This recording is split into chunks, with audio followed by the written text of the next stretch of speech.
This is Democracy Now!, democracynow.org, The Quarantine Report. I'm Amy Goodman. As we turn to the legal battle to protect the protesters and remove federal agents from Portland's streets, on Friday, Oregon Attorney General Ellen Rosenblum filed a lawsuit against the Department of Homeland Security, U.S. Marshal Service, and U.S. Customs and Border Protection, calling the behavior of federal agents unlawful. The U.S. Attorney for the District of Oregon also called for an investigation into unidentified federal officers who've been snatching protesters off the streets into unmarked vans and detaining them. Oregon Senators Jeff Merkley and Ron Wyden are also demanding a probe and for federal forces to be removed from the streets. And, of course, the protesters are demanding that these federal troops be removed from the streets. For more, we go to Portland, where we're joined by Juan Chavez, the project director and attorney at the Oregon Justice Resource Center. He recently partnered with other attorneys to introduce litigation to stop Portland police from using tear gas and munitions on protesters. Welcome to Democracy Now!, Juan. You've been in the streets. You've been watching what's happening. For people to understand what's taking place, what do the federal agents look like? Where are they from? Can you identify whether they're Bureau of Prisons, Customs and Border Protection? We only know as much as we've been told by the Department of Homeland Security. As far as we know, our understanding is that they are U.S. Marshals as well as agents from Border Patrol. So they come from an agreement with the Department of Justice. I think Bill Barr mentioned this during the D.C. protests as well, that he is bringing in basically all federal officers into protest situations to enforce what would be state law in the normal circumstances here in Portland, but they're extending the breadth of types of federal enforcement they can do in downtown Portland. Can you explain what they're doing in the streets? I mean, describe what some of these are called, what, snatch teams? What some of them are doing, how they go up to someone and take them. One person saying they were running away because they didn't know, are these kidnappers? Right. I mean, you have these camouflaged, goon squads coming out of unmarked vans that reporting has shown were rented from Enterprise rent-a-cars. And they just appear in the middle of the night next to people who are in and around downtown, who then get corralled into these vehicles, not told where or who's picking them up. And at least one person talked about having their hat pulled over their head and driven around. And by best of our accounts, were taken to the federal courthouse here in Portland and interrogated there before being let go. So they don't have to identify themselves? There is no marking on their camouflage uniforms? No. So various state laws would apply to state actors regarding, them having to identify themselves or tell the person who they're detaining who they are. There is some federal Oregon state laws that discuss federal officers, if they are enforcing Oregon law, have to identify themselves and identify the purpose that they're detaining someone.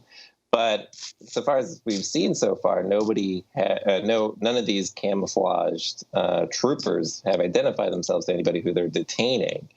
So there's a lot of open questions. So can you talk about the bill that Congressmember Alexandria Ocasio-Cortez is introducing this week that would demand that, among other things, that these officers identify themselves? She's introducing it with Eleanor Holmes Norton, requiring the officers display their identifying information while on duty. The legislation also calls for further oversight of the Justice Department, requiring its Inspector General to perform routine audits to guarantee compliance with the legislation. Well, I don't know the details of the Congresswoman's legislation, but I can say that from local experience, these kind of identification rules last until they don't. In fact, about a month ago, the chief of the Portland police allowed her officers to not display their name badges when they're out patrolling protests. Instead, they have these masking tapes across their chest with their internal ID number written in very faint ink.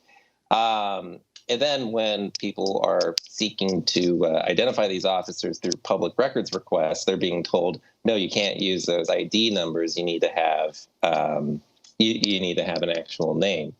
I mean, setting aside the fact that it's difficult to read these numbers, and they're often pretty long strings. I sometimes I forget my PIN number. I mean, I don't think I would be able to quickly recall an 8-string digit number while running away from tear gas and cops. So if this bill is robust enough to protect against things like that, then that sounds like a positive development. Juan Chavez, you told Oregon Public Broadcasting it's like stop and frisk meets Guantanamo Bay. Explain. Certainly. So, I mean, these tactics aren't new in terms of American imperialism. This has been our foreign policy for some time. If foreign soldiers of our own were detaining people in Pakistan or Somalia or in South America, these would be the similar tactics they would have used. So that's hence the reference to Guantanamo Bay. And then, of course, stop and frisk was a vast racist policy used to thwart the constitutional standard by which officers can engage with people. And so the combination of those two things, I don't think we've seen in the United States, or at least I don't know what the analog would be. The closest, I suppose, would be actually what our immigrant communities have gone through for even before Trump in dealing with ICE. The ICE officers are known for showing up, having faulty warrants, and trying to convince people they think are immigrants to come into their detention. We've seen that in Oregon, in fact. Interestingly, when you talk about internationally what happens, so often it's U.S. trained. I mean, you look at Central America, for example, Latin American soldiers in the past who've been moving into people's home and arresting them. The shock for Americans in the United States is to see it on U.S. soil. In some cases, I mean, many communities actually do experience this feeling of occupation. And now what's interesting is the establishment, the governors, the senators, the mayors, the state attorneys general are saying this can't happen on U.S. soil when it's hitting the mainstream population. Absolutely. And, I'd say that a lot of these local officials, state, federal, local, have been complicit with some form of occupation for a long time. Policing is just another form of counterinsurgency for so many communities. So these tactics have been built up for a very long time. And so long as we continue to fuel policing, fuel prisons as a solution for public safety, we're going to continue to see this downward slope of our rights being infringed. Well, we're going to continue to follow all that's happening in Portland because it's going also to expand according to President Trump's promises to other cities. And we're going to go to 2 of those cities. We're going to go to Chicago and Seattle. Juan Chavez is the project director and attorney at the Oregon Justice Resource Center, partnered with other attorneys to introduce litigation to stop local police from using tear gas and munitions on protesters. When we come back, we'll speak with 2 education activists about Trump's push to reopen the schools during the pandemic. They're in cities where federal troops may go next, Chicago and Seattle. Stay with us.